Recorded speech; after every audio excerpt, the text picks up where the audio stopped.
you know what I mean. I know what you mean. I do, yeah. Well, it's funny. I'm good. I'm really happy to some meet and greets before this because it like kicked up a bunch of memories that I didn't know were in there. And years ago, apparently it was VegasCon '09. I was like fresh off the show and had all this material, right? And at the time, I don't know if the legend still exists, but at the time, Farticus existed. If anyone remembers Farticus, Jared, he's a notorious flatulent man. I mean, look at him, he's huge, he just eats like raw hunks of meat all day, I'm sure. So he let loose, you really know it. And in that first episode, we're at the diner, we're sitting in a booth. And I believe at the time, like I was sitting inside the booth when he was here. And he just goes, I am Farticus! And it was the foulest thing you've ever seen. I can't go anywhere. I'm trapped next to this giant man who just farted at me. And I think it was a rite of passage more than anything. So yeah, I think Farticus pretty much is the top tier of memories.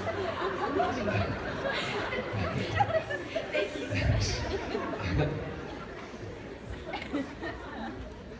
Okay, so you said it's been a while since you've been on the show, but we really haven't forgotten about you or Adam. So how do you feel about, someone who's so beloved by the fandom, but is completely, practically forgotten canonically? It's heartbreaking because I love making the show. I think just as much as you guys enjoy watching it. I mean, it's on the screen how much fun is being had, and I'm open to it. And if it's and if they were to bring Adam back, I hope it's like in a blaze of glory, something cool. Or I hope they just like kill him right away.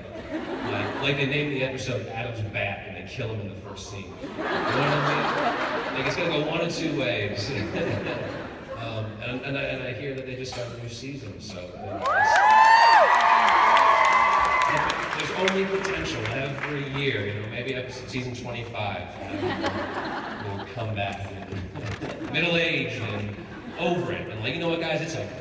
I learned a lot down there. Just taking it easy. To follow up, would you ask or invite to come back?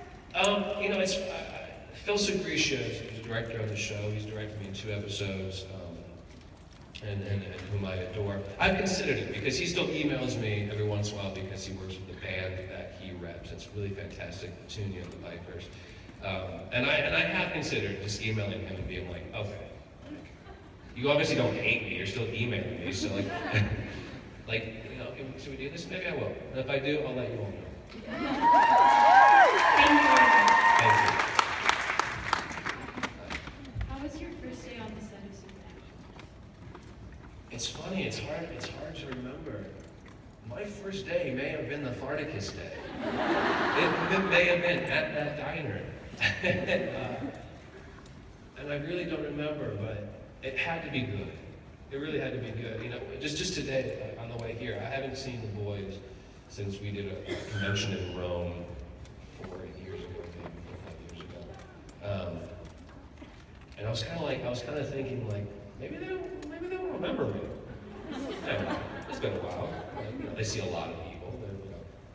And then Jensen came in and gave me a hug, and I was like, oh, Daddy's back. We're good. I haven't seen Jared yet. Jared looked at me in the room, and I was like, he was like. So remains to be seen.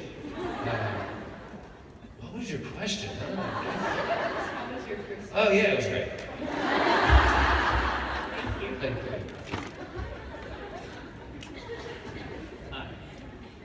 Since we wouldn't have Supernatural without fucking Vampire Slayer, and you were in Percy Jackson and the Sea of Monsters, what was it like working with Anthony Head?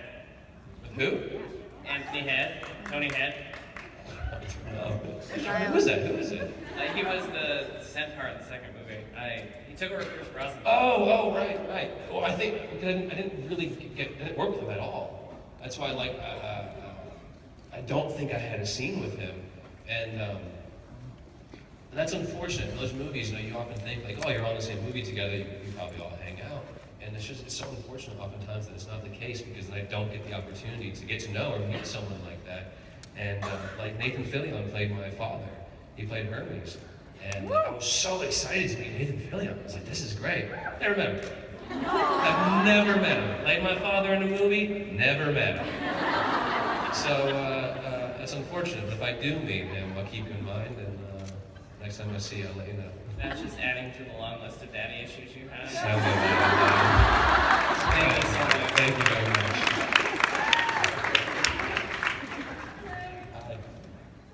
It's nice to see you at a convention. Thank you, it's nice to be here.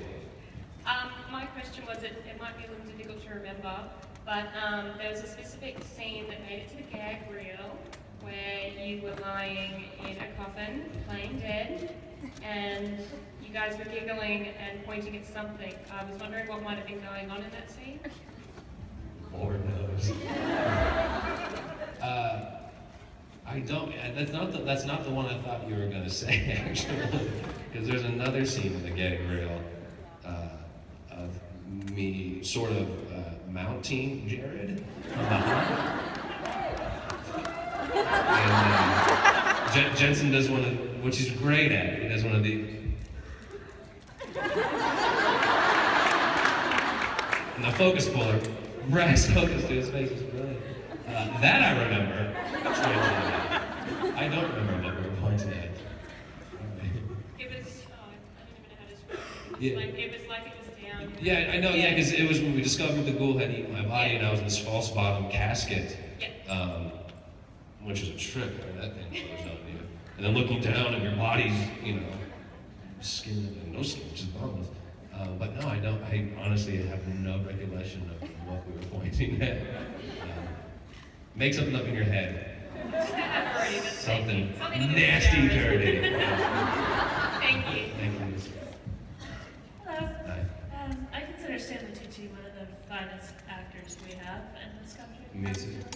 I was wondering if when you were making the Lovely Bones, if you had any time to spend with him, where he gave you any advice as a young up-and-coming actor or person? I'm not sure that a young up-and-coming person. That was another one of those instances where in the same movie, never were in a scene together. The only time I spent with Stanley Tucci was in the back seat of an SUV trying to get him to the train to go home, and he was going to be late. And Stanley Tucci, under pressure, still very cool, but like he was about to jump out of the damn car. Like as we were getting closer, he was just ready to go. So no, he didn't give me anything. I just remember cursing under his breath. But no, that's another person I wish I got to spend more time with because I agree. I think he's a marvelous actor, and he's a really, really nice guy. For a brief moment, I sat behind him in the car. Thank you. Hi. Hi. So first of all, I just have to say, there was a little hate on Percy Jackson movies. I think they were just fine. Look, I think they were a movie. It was a movie. Right. And so, follow up on that, what's the hardest part about being an actor in today's, whole film industry? The thing about the film industry is when it's going good, it's great. There's no better job in the world when it's going good. When it's not going good, it's horrible. And you have to have a lot of hobbies, a lot of confidence, a lot of good people around you. Because there's down periods. There's down periods of time. You have to prepare for that. The last film I did was an independent film last year called Holding Patterns. Got a really great little cast. It's the only film I did that year. And that's fine because I'm picky and I really love film. I want to make film as much as possible and great TV. For me, it's story-based.